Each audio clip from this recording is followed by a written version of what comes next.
Altered item number 43, the Guru Surfboard.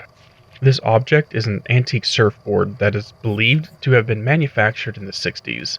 During the early 1990s, the surfboard became the point of focus for a series of self-help speaking tours.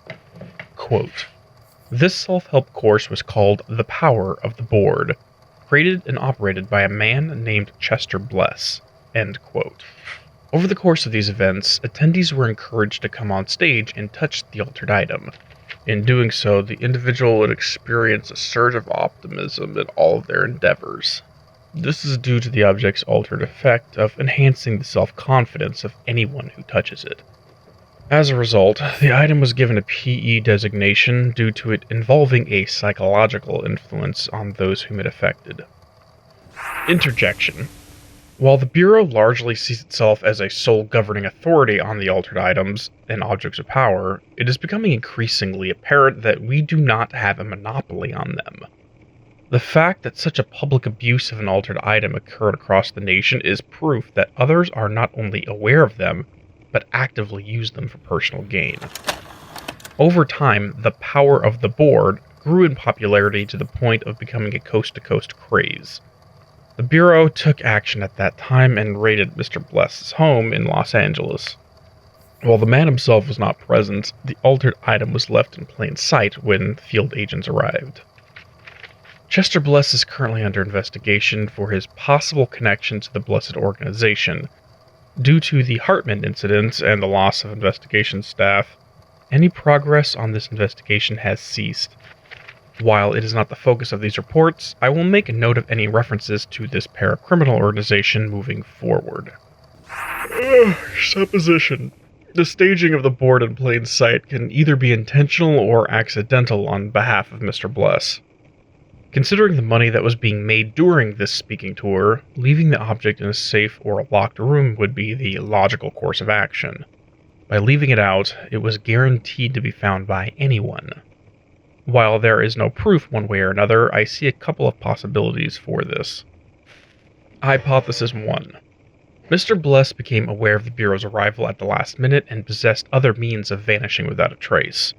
This would presume either undiscovered passages inside the residence or possession of another altered item, which facilitated this escape.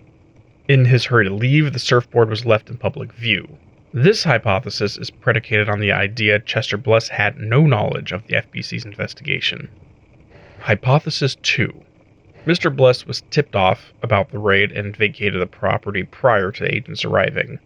This hypothesis presupposes that Chester Bless has a mole in the FBC. It presumes that the surfboard was intentionally left for the Bureau to find. Any possible reason for this is unknown. Acquisition of this item occurred on July 3rd, 1994. The surfboard was brought back and given a cell in the Panopticon. At some point after this event, a custodian working inside the oldest house was caught attempting to steal the surfboard. During the interview, the individual was under the item's effect. Quote, "I experienced confidence, cranked all the way up.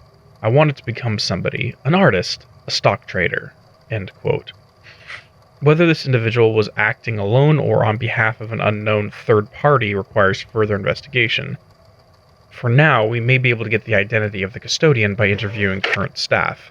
Everett or Bishop may have an idea, if either of them are still alive. Supposition.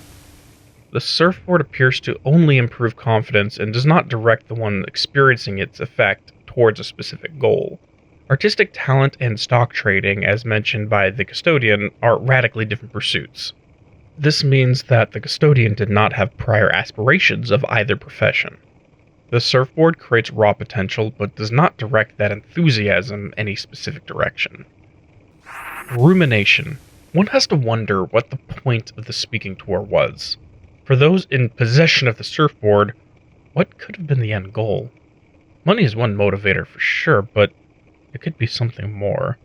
Gifting one with a paranatural sense of potential and confidence can place Mr. Bless in a position of power.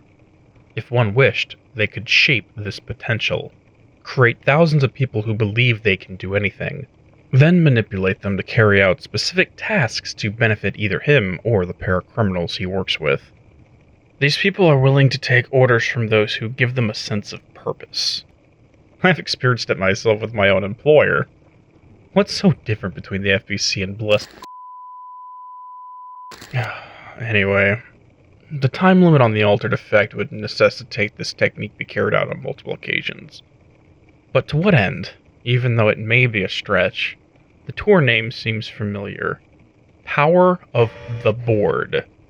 Given that it is named after a surfboard, this may be all there is to it. But I hear about the board's power every time I enter the oldest house. The Black Pyramid is everywhere. Considering the power of groupthink, what would happen if all of these people meditated on the board's power during these speaking events? Intentional or not, would it affect the pyramid? If it is intentional, that raises a question.